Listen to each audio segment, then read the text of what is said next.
Hi friends, welcome to my channel. இன்றைக்கி நம்ம சேனலில் என்ன பார்க்க போகிறோன்னா ஒரு சூப்பரான ஒரு ஸ்வீட் ரெசிபி தான் பார்க்க போகிறோம். அது என்னென்னா ரசகுல்லா எப்படி செய்கிறது தான் பார்க்க போகிறோம். இன்றைக்கி என் கூட குட்டி ஷெஃப் இருக்காங்க. இவங்க சூப்பராக சமைப்பாங்க. இவங்ககிட்ட கேட்டால் எல்லாமே சொல்லுவாங்க. அம்மா, மீன் குழம்பு எப்படிமா வைக்கணும்? இறால் பிடிக்குமா? அப்புறம் என்ன பிடிக்கும்? மீன் பிடிக்கும். அப்புறம் என்ன பிடிக்கும்? சரிங்க, வாங்க நம்ம ரசகுல்லா எப்படி செய்யலான்னு பார்க்கலாம். அதுதான் இன்றைக்கி சமைச்சு சாப்பிட போகிறோம். இன்றைக்கி வீடியோவும் அதுதான். வாங்க போய் பார்க்கலாம். ரசகுல்லா செய்ய ஆரம்பிச்சிடலாம். ரசகுல்லா செய்யறது ரொம்ப ரொம்ப ஈஸி. இது செய்யறதுக்கு நமக்கு தேவையான பொருள் என்னன்னு பார்த்தீங்கன்னா, லிட்டர் பால். இன்னைக்கு நான் கொஞ்சமாக தான் செய்ய போகிறேன். உங்கள் வீட்டில் நிறைய பேர் இருந்தாங்கன்னா நீங்கள் நிறைய செஞ்சுக்கோங்க. நான் இன்னைக்கு 1/2 லிட்டர் பால், அது கூட ஒரு எலுமிச்சை பழம் வேணும். உங்கள்கிட்ட வினிகர் இருந்ததுன்னா நீங்கள் வினிகர் சேர்த்துக்கலாம். பாப்பாவுக்கு கொடுக்குறது அப்படிங்கிறனால நான் லெமன் சேர்த்துக்கிறேன். அவ்வளோதாங்க. நமக்கு 1 கப் சர்க்கரை வேணும். இவ்வளவுதான் நமக்கு ரசகுல்லா செய்யறதுக்கு தேவையான பொருள். இது வாங்க எப்படி செய்யலாம்னு பார்க்கலாம். ஃபர்ஸ்ட் என்ன பண்ணணும் அப்படின்னா, பாலை 1/2 லிட்டர் பாலை நல்லா காய்ச்சிக்கணும். தண்ணி சேர்க்க கூடாது.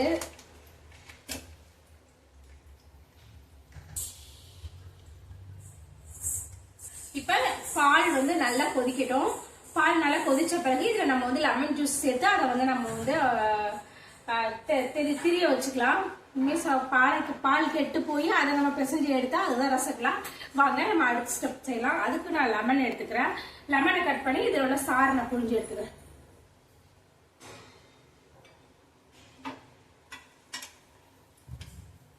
லெமன் புழிஞ்சு எடுத்துக்கலாம். இப்ப இதுல விதைகள் இல்லாம எடுத்துக்கலாம். இந்த பால் நல்லா கொதிச்சு வருது.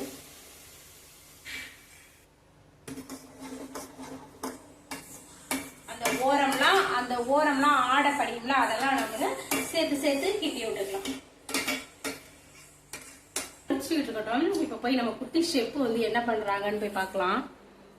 பாருங்க, நான் வீட்டை எப்படி வச்சுட்டு போனா ஒரு நாளைக்கு எத்தனை தடவை தெரியுமாங்க வீட்டை கிளீன் பண்ண வேண்டியதா இருக்கு. இப்ப பாருங்க, அவங்க குட்டி ஷெஃப்னு சொன்னல, அவங்க சமைக்க ஆரம்பிச்சிட்டாங்க. பாருங்க,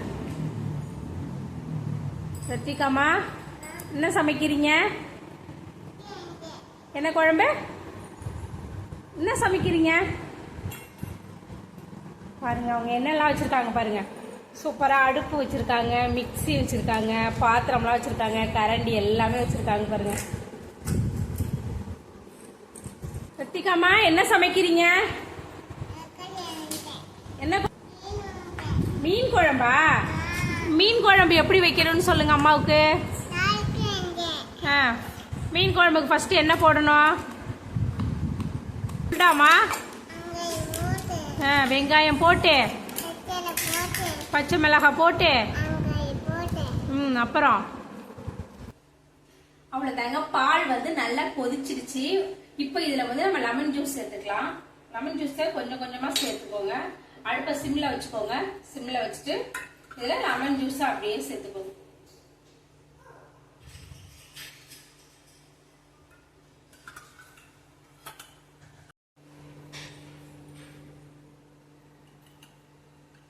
சரிதா? இந்த லெமன் ஜூஸை இதில் நம்ம ஊற்றிக்கலாம். ஊற்றியாச்சு. இப்போ உங்களுக்கு பாலை பார்த்தீங்கன்னா அப்படியே நமக்கு திரண்டு வந்துடும். பாருங்க, பால் நல்லா திரண்டுடுச்சு பார்த்தீங்களா?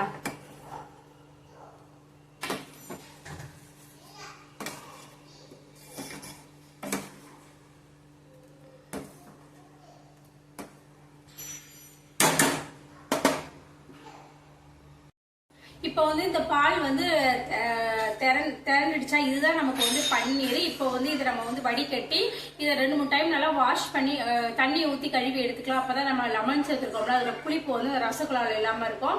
அதனால அதை நம்ம நல்லா கழுவி எடுத்துக்கலாம். வாங்க,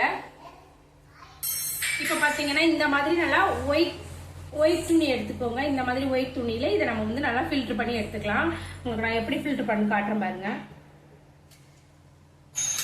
இந்த மாதிரி ஒயிட் துணியில நம்ம இதை ஃபில்டர் பண்ணி எடுத்துக்கலாம். இதை எப்படி ஃபில்டர் பண்ணி காட்டுன்னு பாருங்க.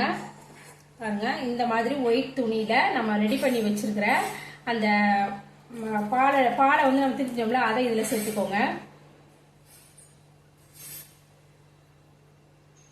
1/2 லிட்டர் பாலில் நமக்கு இவ்வளவுதான் கிடைக்கும்.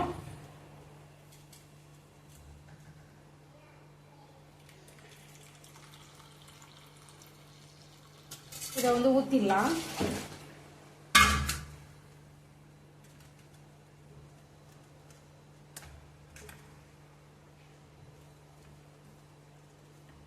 இப்போ இதை நல்லா 2-3 டைம் நல்லா வந்து இதை வாஷ் பண்ணி எடுத்துக்கலாம். ஏன்னா வந்து இதில் வந்து நம்ம புளிப்பு லெமன் ஜூஸ் சேர்த்தோம்ல, அதுக்காக இதை நம்ம நல்ல தண்ணி ஊற்றி நல்லா கழுவி எடுத்துக்கலாம்.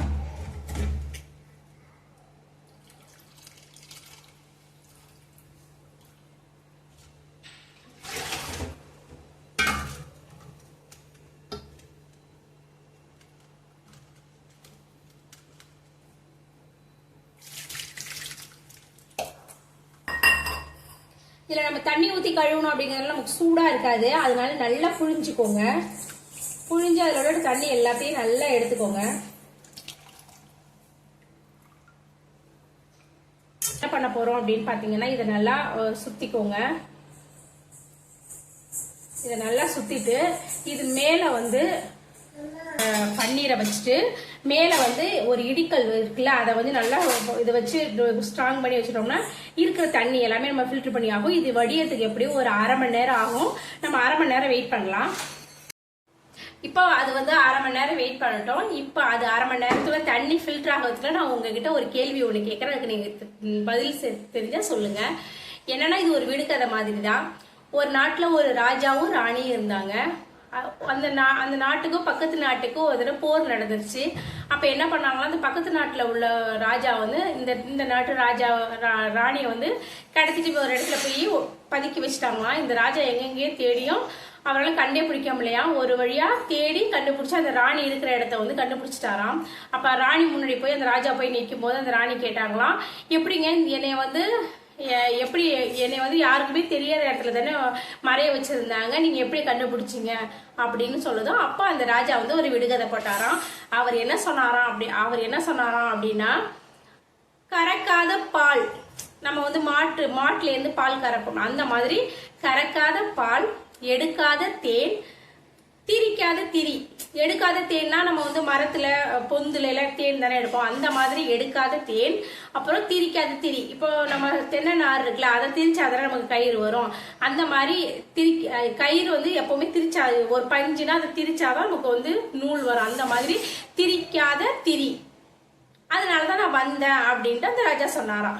அப்போ அவங்க ராணி வந்து ராஜா வந்து நம்ம மேல இவ்வளவு அன்பா வச்சிருக்காரு அப்படின்ட்டு ரொம்ப அழுதுட்டு ராஜா கூட போயிட்டாராம். அப்ப அவர் என்ன ஆன்சர் சொல்லியிருப்பாரு அப்படிங்கிறது வந்து அந்த விடுகதையிலே தான் இருக்கு. அது என்ன விடுகதை அப்படின்னு பாத்தீங்கன்னா, கறக்காத பால், எடுக்காத தேன், திரிக்காத திரி, இதனாலதான் உன்னை நான் தேடி வந்தேன் அப்படின்னு அந்த ராஜா சொன்னாராம். இதுக்கு என்ன பதில் அப்படிங்கறத வந்து நீங்க கமெண்ட்ல சொல்லுங்க. இதோட பதில் வந்து தெரியாதவங்களுக்கு நாளைக்கு வீடியோல நான் அதோட பதில் சொல்றேன். இப்ப 1/2 மணி நேரம் ஆயிடுச்சு. வாங்க அது எப்படி இருக்கு நம்ம வச்சோமே கரெக்டா 1/2 மணி நேரம் ஆயிடுச்சு. இப்ப அது எப்படி இருக்குன்னு பார்க்கலாம். தண்ணி எல்லாமே நல்லா வடிஞ்சிருச்சு. இப்ப அடுத்து நம்ம என்ன ஸ்டெப் செய்யலாம்னு பார்க்கலாம்.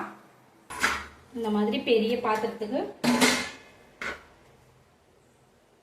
மாத்திக்கலாம்.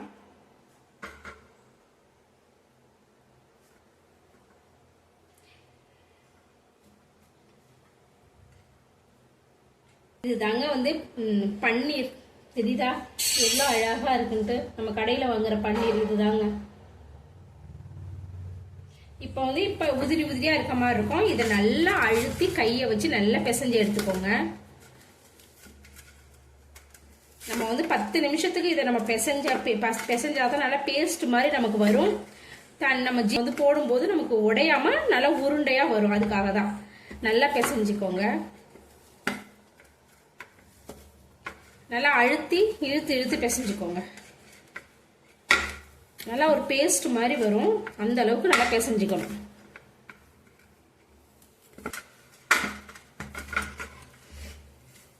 நிறைய செஞ்சாலும் கம்மியா செஞ்சாலும் இதாங்க மெத்தடு. நம்ம எவ்வளவு எடுக்கிறோமோ, நம்ம 6 லிட்டர் பால் எடுத்தாலும் சரி, 2 லிட்டர் பால் சரி, செய்முறை வந்து இதுதான்.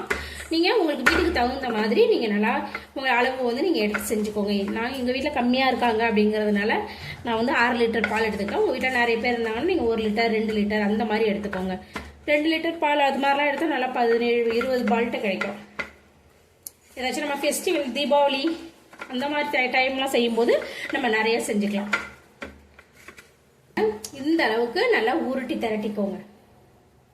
இப்போ என்ன பண்ண போறோம் அப்படின்னா, இது வந்து நம்ம ஜீரால சேர்க்கும் போது வந்து நல்ல பெரிய பெரிய பாலா வந்துடும். அதனால நம்ம கையில குட்டி குட்டி பாலா உருட்டிக்கோங்க. இந்த மாதிரி ஷேப்ல நீங்க வந்து பாலை உருட்டிக்கோங்க.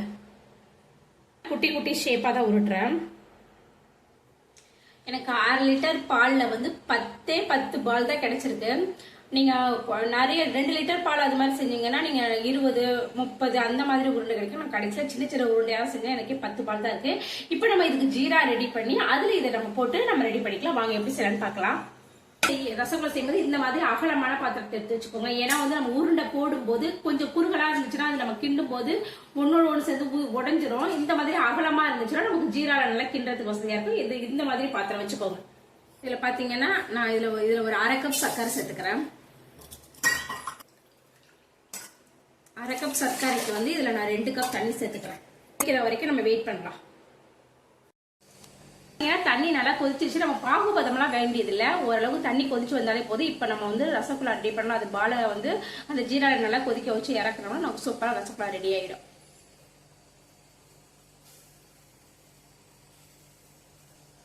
இதுல பிளேவருக்காக ஏலக்காயும் கொஞ்சமா குங்குமம் சேர்த்துக்கலாம். இது ஆப்ஷனல் தான். குங்குமம் லைட்டா சேர்த்துக்கலாம்.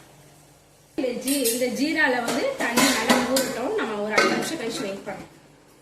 பெருசு பெருசா ஆயிடுச்சு பாருங்க. நம்ம போட்டது பால் பாத்தீங்கன்னா குட்டி குட்டி பால் தான் போட்டோம். ஜீரால ஊறி எவ்வளவு பெருசு தெரியுதா உங்களுக்கு? நல்லா சாஃப்டா இருக்கு. அவ்வளவுதாங்க, ரசகுல்லா சூப்பரா ரெடி ஆயிடுச்சு. இப்ப நம்ம அடுப்பை ஆஃப் பண்ணிடலாம்.